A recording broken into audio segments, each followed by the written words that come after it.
бала ояу жатқанда ол тыныш жатпайды, қолдары жыбырлап, трубкаларды жұлып тастағысы келеді ғой енді.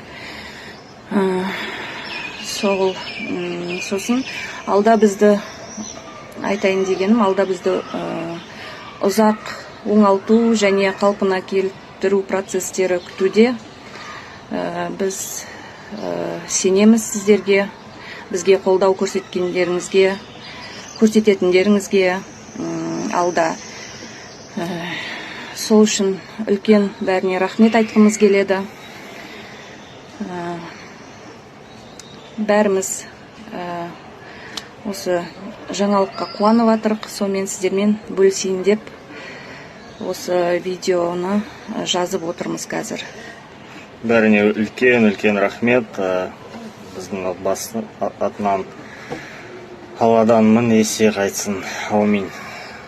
Үлкен рахмет сізге.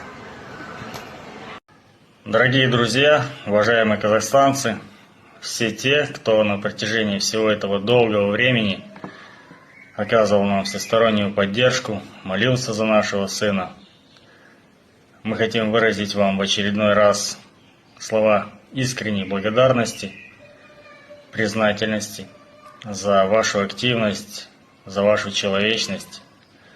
И спешим сообщить вам радостную новость о том, что наш сын вышел из комы.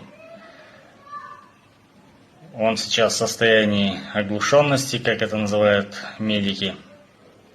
Он узнает нас, говорить пока не может из-за трахеостомии, проведенной ранее. Но состояние его по-прежнему тяжелое. Также ему проводят диализ, который занимает порядка 6-8 часов. И на этот промежуток времени врачам необходимо его временно усыпить, то есть медикаментозную седацию произвести. Это делается для того, чтобы ребенок не смог навредить себе, не смог повредить оборудование и трубки. Врачи сделали все возможное и невозможное, за что им отдельная благодарность. Общими молитвами мы сегодня получили такой результат, и он очень важный, он очень радостный.